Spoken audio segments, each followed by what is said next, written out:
Hey, what's up, boxing fans? My name is Wood. Check me out over at www.bitedownboxing.com, as well as where's my little note? My little note. Oh, you can support the channel if you into sports gambling.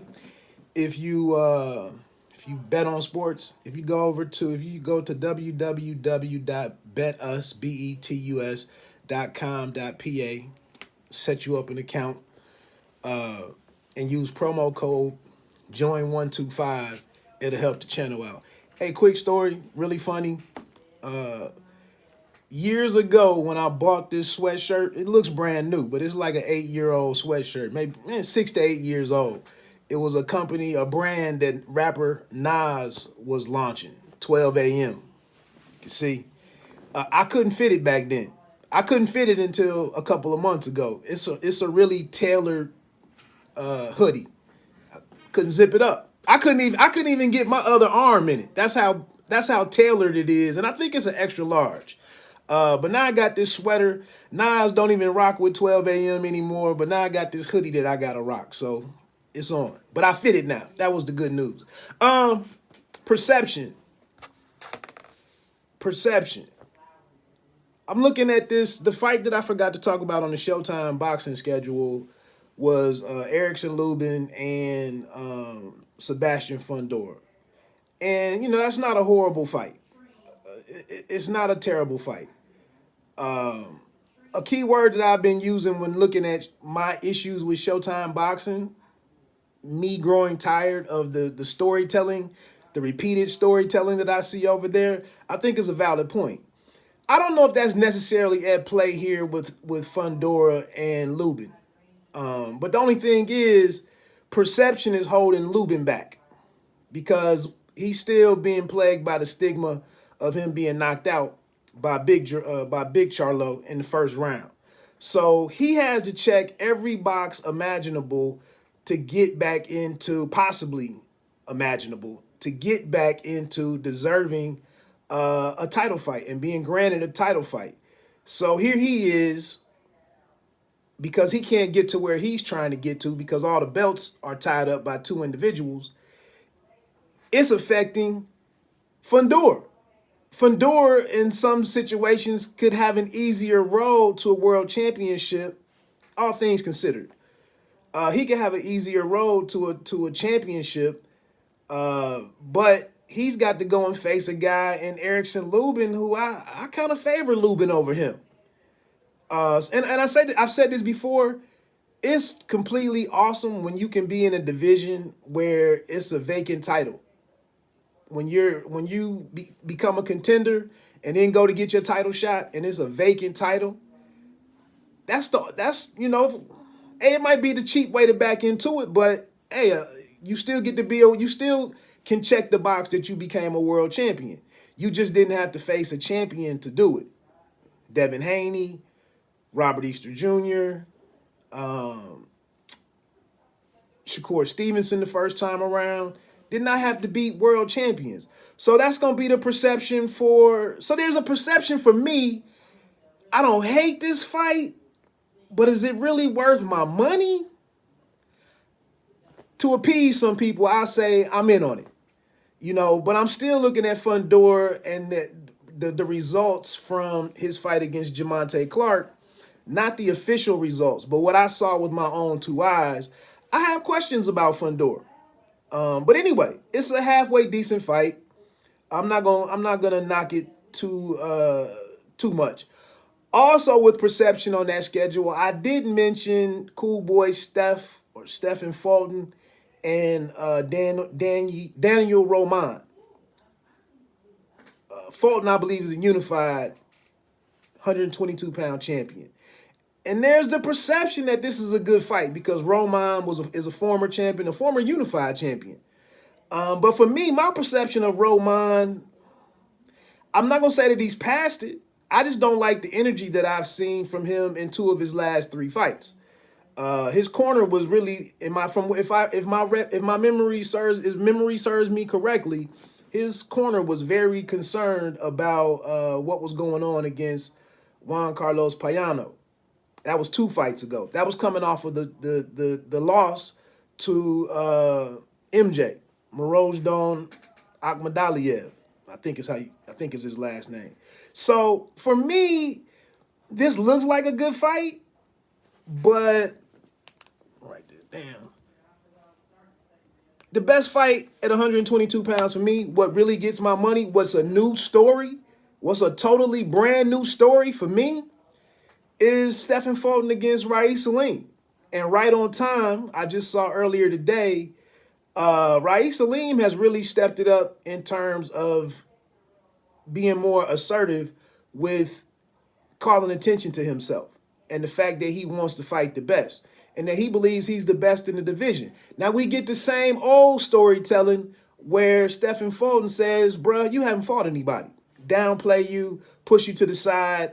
I got an easier match, in my opinion. I have an easier, in my perception, I have an easier match here scheduled than Danny Roman. And Roman can box. Can even bang a little bit. It's just like it's just like he's had an issue with getting going in fights, and has not looked dominant until maybe this last guy that he fought. But again, for me and my money and what I value, the fight that I would really love to see would be Stephen Fulton and Ra'eese Aleem. And I'm not gonna sit here and say that Ra'eese Aleem maybe couldn't use one more fight, kind of a stepped up fight, to just see what we saw against Vic Pacius. Was that an anomaly? Or and that's the thing. It's hard to say that Ra'eese Aleem doesn't have the best performance, the best optics in a recent win. Now, of course, Ra'eese Aleem comes out and says that Figueroa beat Stephen Fulton. He's got to talk his stuff. He's got to be heard. You gotta push. You gotta make people feel uncomfortable. You gotta stick up for yourself, and you gotta, if you're able to, you gotta be able to talk your way into some of these opportunities and not go quietly into that steel night. You gotta be your own best advocate. So that's my perceptions. Fundora and Lubin. I take Lubin. So that's that. The other thing that I wanted to get out there, I'm not even gonna hold nobody up. Spence and Ugas, again, perception. Spence and Ugas. I just saw the undercard for the pay-per-view. Isaac Cruz against Yuriorkis Gamboa. I don't want to see that. I thought we agreed we didn't want to see Yuriorkis in a ring no more. If that's the co-main, just because Isaac Cruz gets a little bounce from a competitive fight against Tank Davis, Gervonta Davis, now I gotta watch him fight Yuriorkis Gamboa. When was the last win Gamboa had? And the fact of how he performed in his last couple of fights, and now you get to go be the same storytelling. Jose Valenzuela against Francisco Vargas, who's a former world champion. Okay. Also Canadian Cody Crowley against Josecito Lopez. I like Crowley. Spent some time down in the Mayweather boxing gym and whatnot. And had the good win over Quadratillo, Abdukakarov Quadratillo, I think is his name. And then, Josecito Vargas, Riverside Rocky or whatever.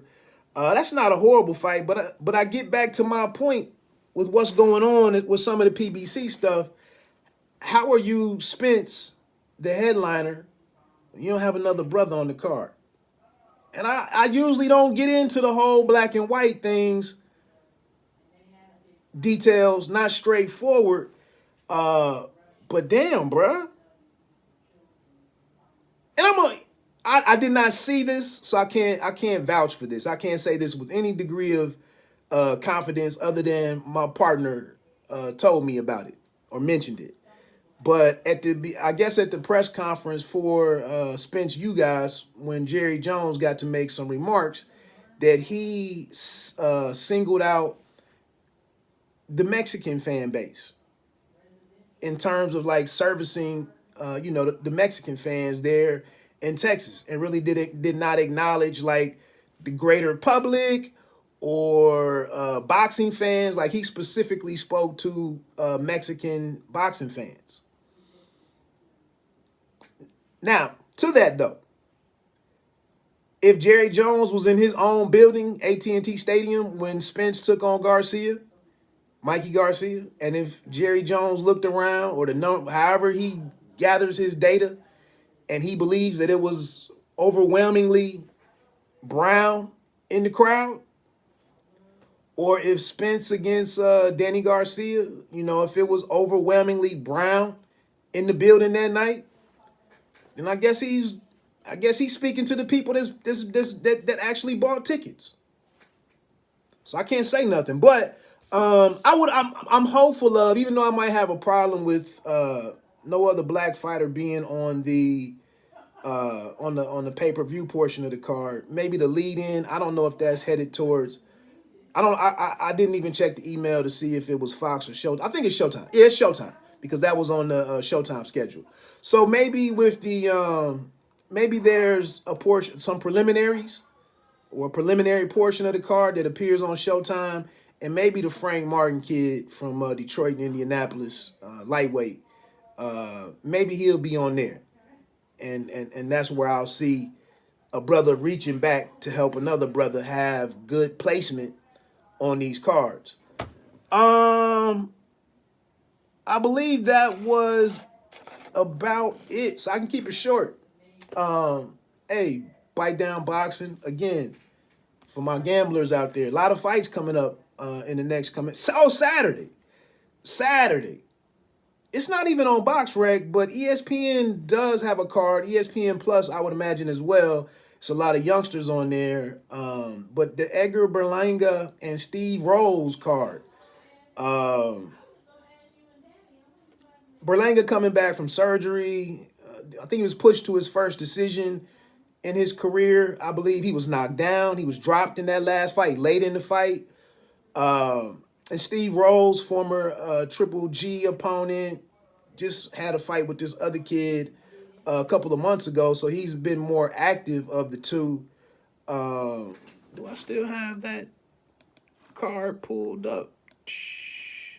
Yo, John Bowser. Pretty promising super lightweight. Another 140-pound guy to kind of watch. He's taking on a pretty experienced guy in Tony Luis, who's 29-4.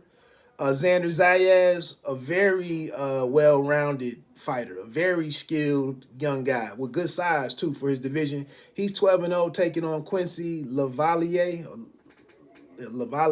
who's 12-2-1.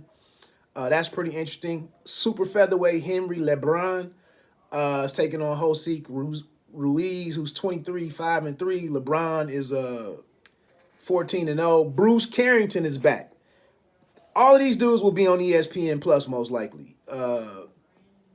Bruce Carrington's taking on Yuri Andujar, who's 5-4-1. Bruce Carrington looked excellent his last fight out. Was on the Olympic team most recently. I like what I'm seeing in his development and in his growth. I like his demeanor in the ring as a fighter. The statements that he's trying to make with these performances as he gets into the opening, those first 7 to 8 fights of his career and whatnot. I like what I'm seeing from him. Also in action, welterweight, Jahai Tucker. Bruce Shoo Carrington, by the way, is a super featherweight, 130 pounds. Jahai Tucker at welterweight taking on Tracy Magruder, who's 6-1. Tucker is 6-0.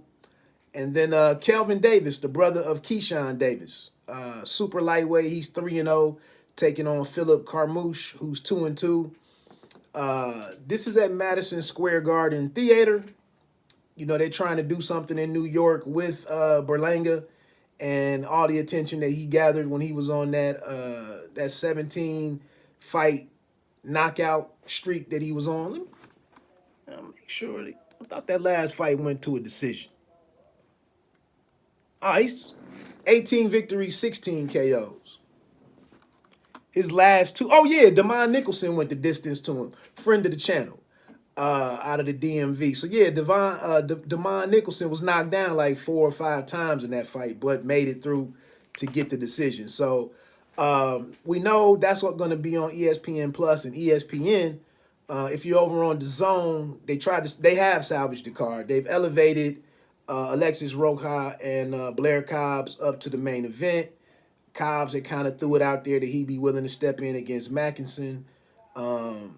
They have somebody else for Mackinson. The name escapes me at the moment. That was pretty much everything that we were looking forward to on that card. So that's your options this weekend for boxing. You know, I want to see what Berlanga, how he bounces back. And then I'm a huge Xander Zayas guy.